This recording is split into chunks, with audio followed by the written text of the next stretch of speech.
Y'all, it looks like Diddy is not done being exposed yet. But y'all are not going to believe who is exposing him now. None other than Craig Mack. That's who. Yeah, I know that Craig passed away a couple of years back, but it looks like his ghost is back to haunt Diddy because with all that has been going on, people are finally seeing how Diddy allegedly tried to ruin Craig's life and career. And get this, Craig actually tried to warn us about Diddy before he passed away, but we weren't really paying attention. I swear every time it starts to look like we have finally unwrapped the last shady piece of the puzzle in Diddy's story, something new pops up that reminds us that there is still a lot more that we don't know. And there are more people that Diddy slighted on his way to the top. And Craig Mack is one of such people. Craig was signed to Bad Boy Records after he met Diddy at a Manhattan club called Mecca. At that time, Diddy was just trying to get his Bad Boy label kicking, and Diddy asked Craig to freestyle for him on the spot. Craig ate up the freestyle, and Diddy was impressed, so he signed him to Bad Boy. Craig dropped his hit song, Flavor in Your Ear, under Bad Boy Records, and the song was a massive hit, earning him a Grammy nomination. The song was so successful that Diddy had Craig remix it, this time featuring other new Bad Boy artists like Biggie Smalls, and the remix was also a success. At that point, Diddy tried to market Craig and Biggie Smalls as besties, and he would often spread the narrative in the media that they were good friends. But in reality, this couldn't be further from the case because Craig and Biggie couldn't stand each other. In fact, Biggie revealed that he didn't even want to do the Flavor in Your Ear remix, but he was pressured by Diddy to do it. To be fair, Craig didn't want to do it either, but Diddy ordered them to get in the booth and they had no choice.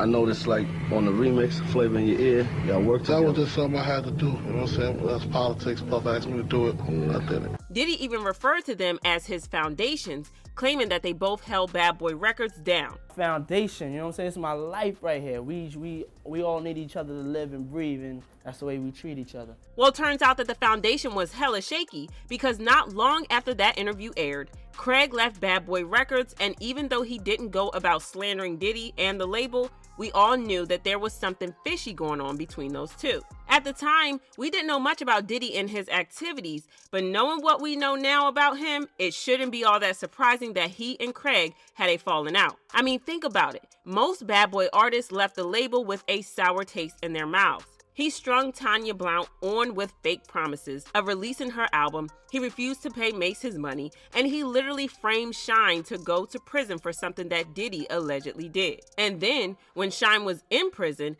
Diddy dropped him from the label. Child, Diddy was out here moving like a villain right under our very noses, and we had no idea. So yeah, Craig might have been one of the first artists to leave Bad Boy on bad terms, but he for sure wasn't the last. Anywho, after leaving Bad Boy, Craig started to speak on his experience at the label, but he was smart enough not to come all out and say it because he probably knew what was going to happen. Instead, he spoke in code, talking about how there was a person who wanted to do an album with him, but the person did him dirty. He didn't name Diddy, but he didn't have to because we all knew who he was talking about. I got with somebody, you know what I'm saying, I'm not gonna say their names, I'm just gonna say somebody that wanted to do another album with me. So I said, cool, I gave him my price, and the price was, to me, was low. You know, and they were supposed to give me the money. And I go in the studio and I start banging out. So he came to me and was like, yo, I can only cut you a third of the money I'm supposed to give you. I said, you know what, man, I want to do these songs.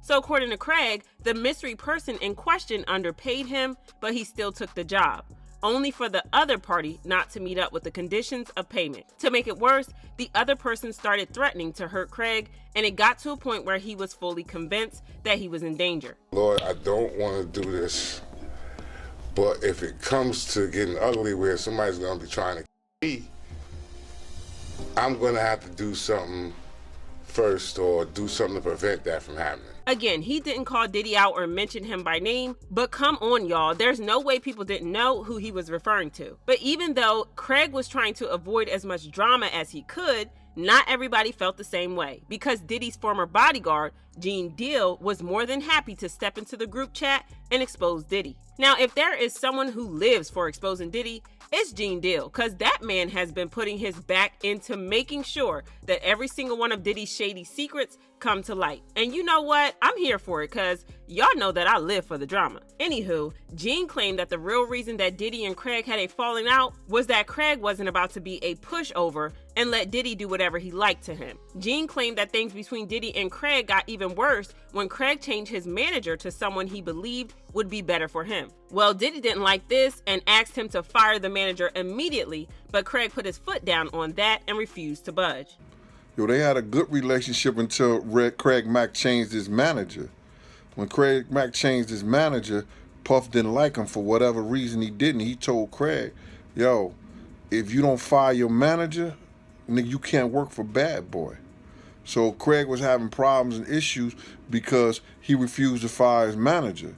Now, y'all know that Diddy is something of a control freak, and he did not like Craig standing up to him. This triggered a very messy series of events that eventually led to Craig leaving the label. Unfortunately, Craig passed away at age 47, so we'll never get the full picture of the things that Diddy did to him. But while Craig is not here to tell the full story, we do know that he was very bitter at Diddy until the day he passed. He was so bitter that he gave explicit instructions before he passed that Diddy, or anyone else in the industry for that matter, was not to be allowed to his funeral. Child, do you know how bad it is for a dying man to ban you from his funeral? Yeah, that's how y'all know that Diddy did Craig dirty big time, because he took that beef to the grave, and that's me being literal. When he passed away, celebs paid their respects on social media as expected, but to our greatest surprise, not one of them showed up to the actual funeral, not even Diddy.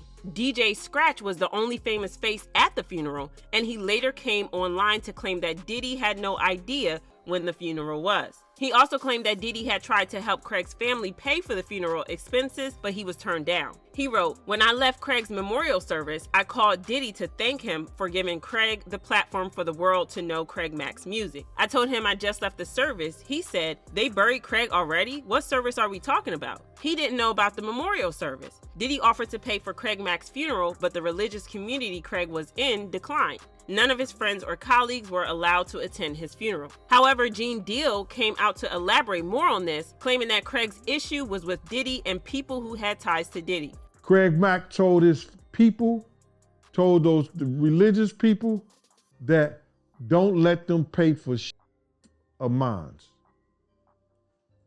I don't want them to pay for nothing in my death. So it wasn't like Craig was banning everyone from the funeral. It was just Diddy and his associates, because he knew that Diddy was going to try to chase clout when he passed away. And he was right about that. I mean, isn't it weird that Diddy, who hadn't spoken to Craig in years since he left Bad Boy Records on a very bad note, was suddenly offering to pay for Craig's funeral? Yeah, it wasn't mathing, especially since Diddy was the reason that Craig's career went down in the first place. According to reports, Diddy allegedly used Craig to kickstart Biggie Small's career with his feature on Craig's Flavor in Your Ear remix. When Craig left the label, Diddy allegedly got him blackballed from the industry, and it explains how and why Craig never really found success after he left the label, even though his talent and work ethic were proven. Yeah, there's a lot to unpack here, and this person said, Diddy did Craig Mack so dirty. He was convinced that the entertainment industry is where the devil thrives, so he turned to church with his back to the industry. And another person tweeted, Diddy really ended everybody's careers. Craig Mack, B5, Danity Kane, Day 26, Loon, Mario Winans, G-Dep, Cassie, Dirty Money. I can go on. Y'all drop your thoughts about this in the comments and then check out this next video.